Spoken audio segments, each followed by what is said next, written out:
So, all of you have heard about North Korea and this guy over here, Kim Jong un. Well, today we're going to talk about how he was probably right all along. Not about how to run a country, because we all know he's a ruthless dictator, but in the way that he protected the survival of his regime. The ultimate goal for all supreme leaders that have ruled North Korea. So, let's start by knowing a little bit about North Korea. Back in the day, there was a war, and as a result, Korea got divided into two. South Korea, known as a place where we find beloved things like kimbap and bulldog ramen. And then we have North Korea, a place nobody thinks of as a vacation spot and also a super secretive state and a very dangerous place to visit.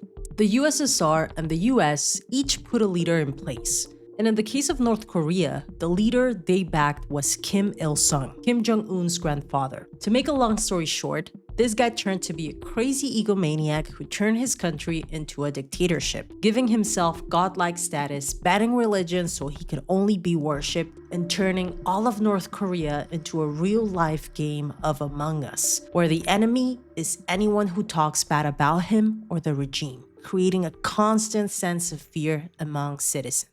Now, with all this being said, does this story sound similar to another one? Well, maybe not exactly, since North Korea is a very extreme and unique case. But when we talk about dictators, there are several, and some recent examples make this even more interesting. We have Venezuelan dictator Maduro, who was recently captured during a US operation. Then leaders of the Iranian regime, who have been targeted and killed in ongoing strikes during the current war of Iran. So now the question becomes, why hasn't North Korea been attacked? Well, North Korea has something the others don't have: nuclear weapons. Kim Jong-un, the supreme leader of North Korea, knew very early on that the survival of his regime was something he needed to worry about. So he decided to do something that came with a huge cost: building nuclear weapons. And this was a massive gamble. It pushed an already struggling country into an even worse position. Building nuclear weapons triggered heavy international sanctions that restricted trade, they restricted money flow, and also resources, putting North Korea in an even tighter situation. Now, not every country is supposed to have nuclear weapons. There's basically an unofficial club of countries that are allowed to have them.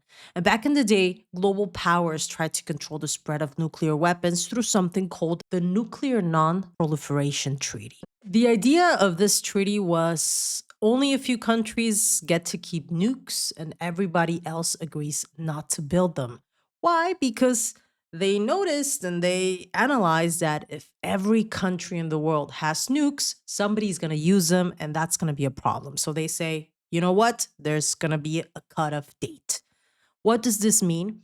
That any country that had already tested nuclear weapons before 1967 got to keep them. Everybody else, that's it. You didn't do it then, so you're not going to have them anymore. So the countries officially recognized with nuclear weapons are the United States, Russia, China, France, and the United Kingdom. So a lot of countries didn't trusted the system that was set up because they thought it was a bit unfair. I mean, you have them, you keep them, and if you don't have them, you basically have to say, I'm okay with other countries having nuclear weapons and having the power to attack me. So, what happens if a country outside that group decides to build one anyway? Well, there's going to be sanctions, there's going to be isolation, pressure, threats, and you basically become a world enemy at that point. This means your country is going to go through things like cutting off trade. A lot of countries will immediately consider you their enemy. They're going to try to freeze money and assets. They're going to block you from accessing international markets. Because the problem is, with nuclear weapons, you cannot hide them easily. You need uranium enrichment, you need specialized facilities, testing. This means somebody will notice very, very easily, and they'll know that you're trying to build one. Now, not every country followed the rules. We have that India and Pakistan never signed a treaty. They didn't like the conditions, they wanted their own weapons. So they rejected the idea. They built nuclear weapons anyway. And over time, the world kind of adjusted to them having nuclear weapons. At first, yes, they faced consequences, but eventually they become accepted, maybe not officially, but in practice. The problem with North Korea is that they did something different. They actually joined the treaty at first. But then things started raising concerns. They were going through a lot of inspections, a lot of tensions. And in 2003, North Korea said, you know what? We're doing this whether you like it or not. We're going to withdraw from the treaty completely. From there, they committed because then a lot of years of underground testing, missile launches, international backlash followed. The world kept trying to stop North Korea from having nuclear weapons. So the sanctions got worse. The economy of North Korea was basically in shambles by this point. But even so, North Korea continued trying to get a nuclear weapon in their hands. And then in 2006, they successfully conducted their first nuclear test. North Korea didn't stop there. They just didn't build one nuclear weapon and called it a day. They kept testing, improving, building more powerful weapons, developing missiles that could reach not only nearby countries, but potentially even the United States. So the sanctions continued to be bad. The economy took hits and the people pay the price. But of course, Kim Jong-un never has been one who cares about his people. So he took the risk. He made nuclear weapons his top priority because even back then, he believed it might be the only thing that could guarantee the survival of his regime. To really understand why North Korea went this far, you have to look at how the system is built from the inside. The mindset of survival has been there for decades. From early on, the country was structured around the idea that it could be attacked at any moment. That's not just political messaging, it's basically built into the normal citizen's daily life. We're talking about speakers on the streets, constantly playing propaganda. We're talking about that if you have access to a TV, the majority of the channels will be propaganda or movies that were made for the regime and constantly tell you how Western society is evil and trying to destroy North Korea. People grow up with ideas that have been ingrained since they were children. Where constant danger from the outside, it's always around the corner. So this is not just propaganda in the sense of posters and speeches.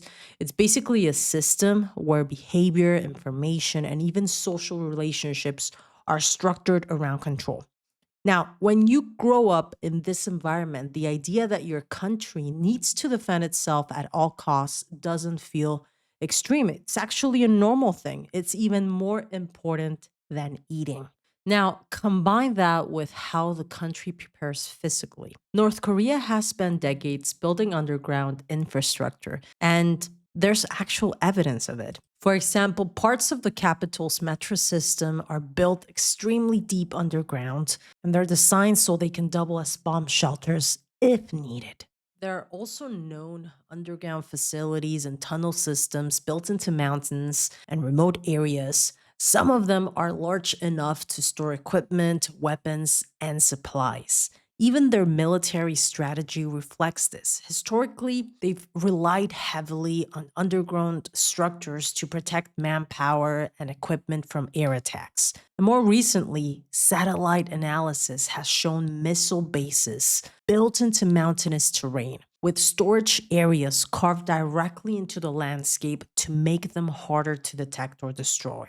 So when somebody says North Korea has bunkers or hidden systems, it's actually part of how the country has been designed for a long time. Then we have the cherry on top, which is the political structure. North Korea follows a military-first approach, where resources are heavily directed toward defense and maintaining the system itself. And that means even when the economy struggles and people are hungry, military capabilities, including nuclear weapons, stay a priority. Leadership is at the center of all of it. Protecting the leadership isn't just about Kim Jong-un. It's about keeping the entire system intact. If that collapses, everything collapses. So security, controlled movement, and contingency planning are treated as essential, not as something that's optional and that you have to budget into the economy. Now, we have 4 things here. A population race to expect external threats. A system monitoring and controlling internally everything, even what you say about your neighbor, even if you think that maybe the last Kim Jong-un's appearance was a little bit excessive, well, you can go to the forced labor camps. Then the third thing is infrastructure built to survive attacks. This is basically how they build things. They always expect an attack, so they have to build accordingly. Last but not least, leadership that prioritizes staying in power above everything else, even above their people. In that context, nuclear weapons aren't some extreme move. They're just the most effective tool available to guarantee that no one tries to remove the regime.